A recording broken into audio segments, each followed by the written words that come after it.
Bonjour à tous et bienvenue dans cette nouvelle vidéo qui traitera de la première partie de mon fichier de création d'un petit formulaire d'approvisionnement sur Excel. Ce formulaire d'approvisionnement prendra en compte une user form et bien entendu un code VBA. Mais tout d'abord et avant de commencer, si vous souhaitez aller plus loin dans les explications, je vous invite à cliquer sur les liens de formation dans la description. Et si vous ne souhaitez pas rater mes vidéos sur l'utilisation des outils tels qu'Excel dans le monde de l'entreprise, n'hésitez pas à vous abonner à la chaîne. De plus, pour ceux qui souhaiteraient uniquement acquérir le fichier sans passer par le tutoriel vidéo, sachez que tous les documents sont disponibles en illimité et dans leur version finalisée pour mes contributeurs Patreon, plateforme dont vous trouverez le lien en description. Alors pour notre formulaire d'approvisionnement sur Excel, on va voir un petit peu comment créer donc une user form et y insérer un code macro, mais dans cette première partie, on va donc faire la mise en forme et la petite user form qui va donc nous servir à intégrer les informations. Donc comment est-ce que cela va se dérouler? L'utilisateur aura par exemple ici 3 colonnes. Dans la première, il y aura la liste des différents produits que nous allons donc avoir. Dans la deuxième colonne, nous allons avoir quoi? Nous allons avoir les quantités pour chacun de ces produits.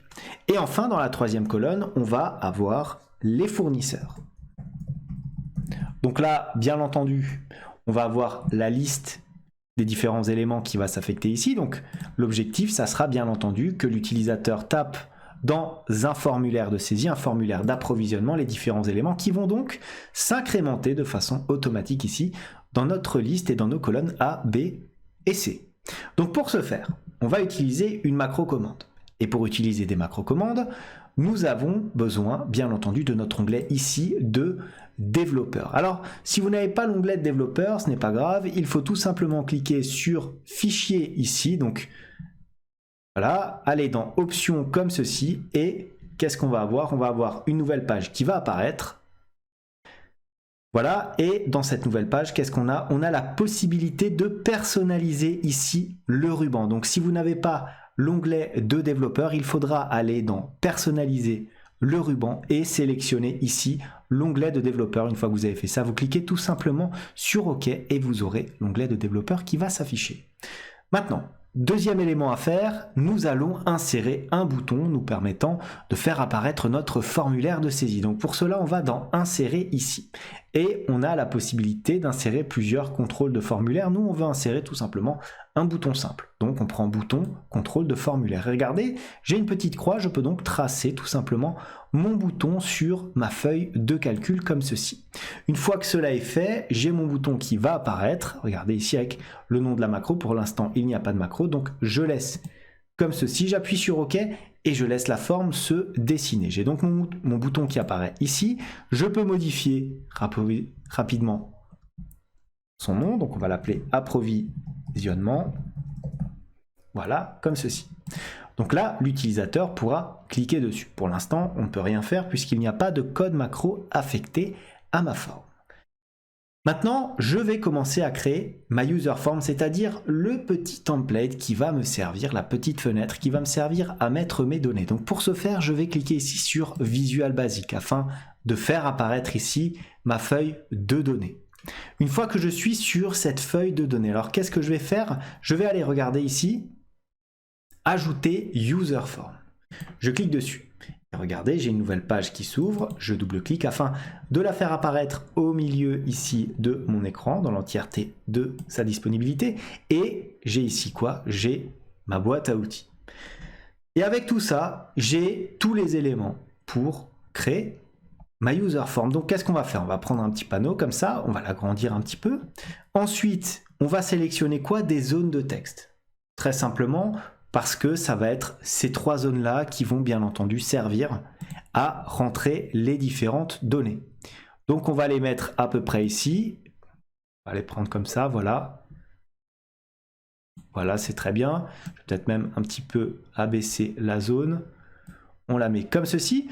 Une fois que j'en ai fait une pour garder à peu près les mêmes dimensions, je peux faire un CTRL-C, CTRL-V et encore une fois CTRL-V. Ici, voilà.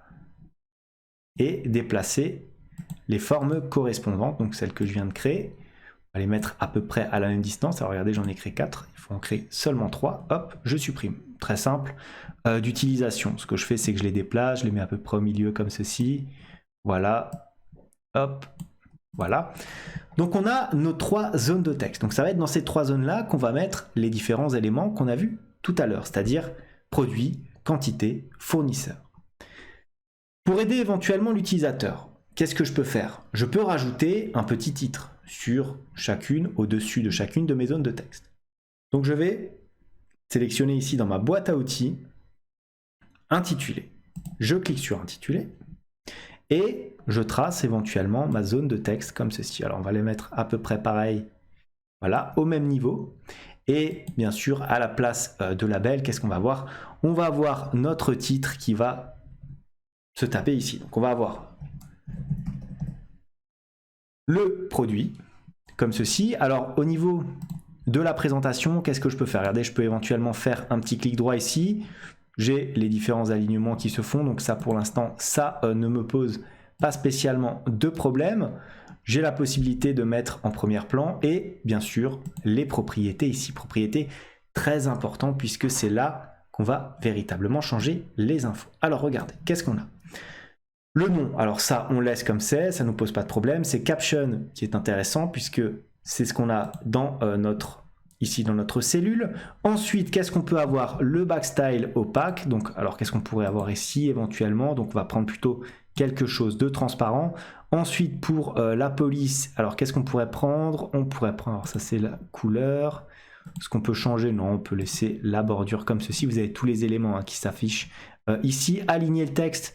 Alors ce qu'on peut faire éventuellement, c'est l'aligner bien sûr au centre pour avoir cet effet-là qui est quand même plus intéressant.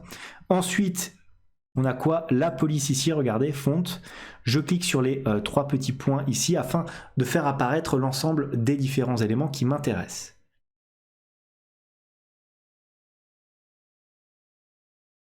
Voilà, j'ai donc ma police ici, hop. Et alors je vais mettre éventuellement du gras, on va mettre une police. Alors est-ce que si je mets du 16, ça passe? On verra, on va appuyer sur OK, oui, police 16, c'est très bien. Je peux laisser comme ça ne me pose pas spécialement de problème. Donc on a centré l'ensemble des éléments. On a bien sûr notre texte qui s'est placé au milieu de ce que l'on souhaitait faire. Maintenant je peux fermer éventuellement cet onglet de propriété très simplement. Et qu'est-ce que je peux faire? Je peux faire, regarder, un petit CTRL-C, là encore, hop, CTRL-V. Et je replace bien sûr cet élément-là sur la zone correspondante. Et ce que je peux encore éventuellement faire, c'est encore un CTRL-V que je vais bien sûr placer sur la dernière zone, comme ceci. Alors, qu'est-ce que je vais faire maintenant? Je vais tout simplement changer l'intitulé et je vais mettre ici, vous l'avez deviné, quantité, très simplement. Et dans le dernier cas, qu'est-ce qu'on va avoir? On va avoir, souvenez-vous, je supprime tout ce qui est relatif au fournisseur. Pour l'instant, rien de compliqué.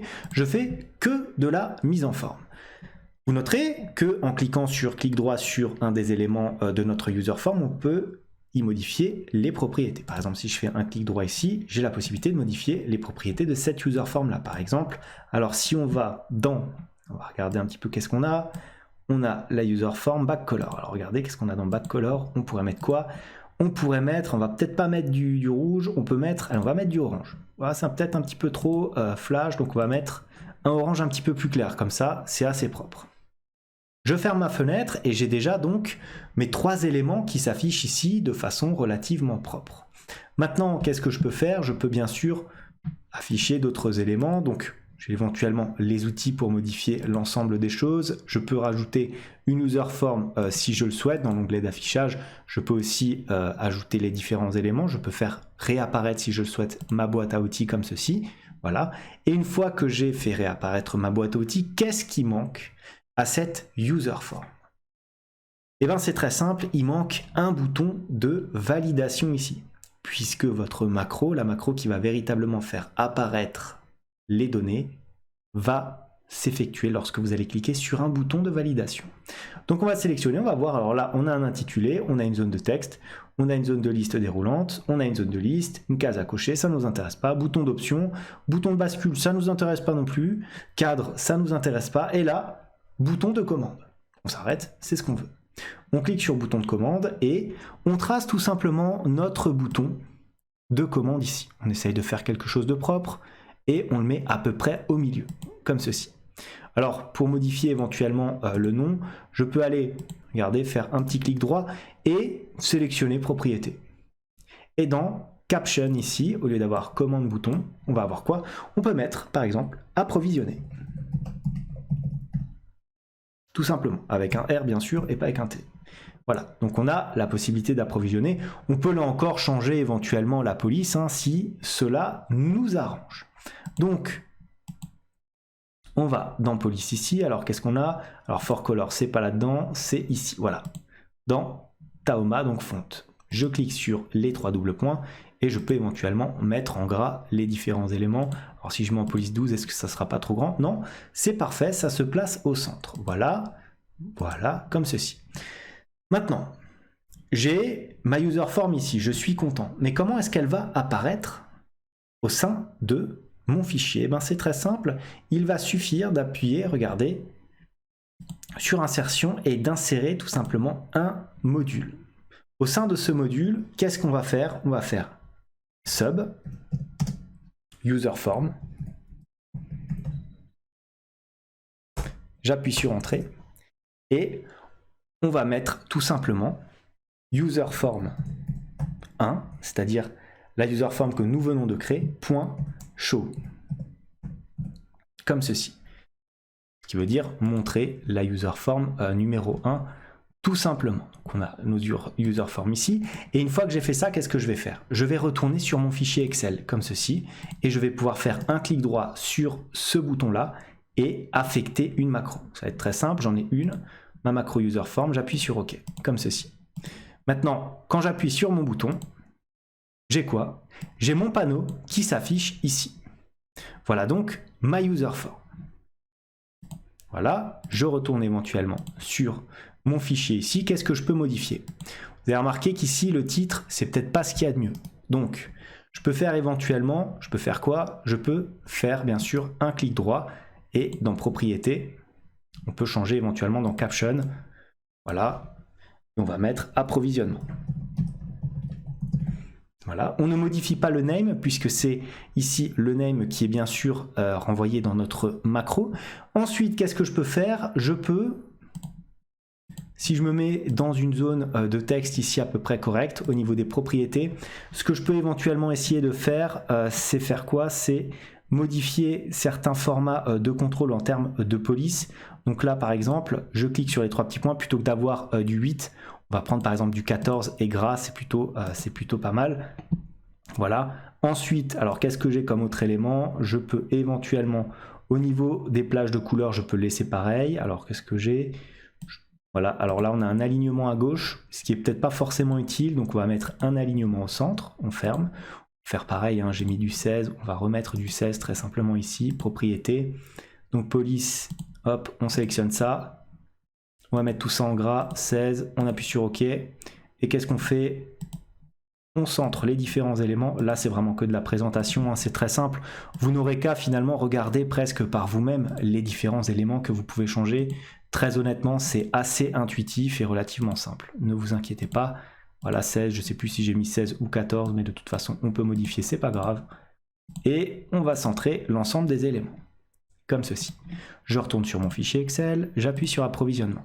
Et là, vous voyez, j'ai déjà le curseur qui se place au centre.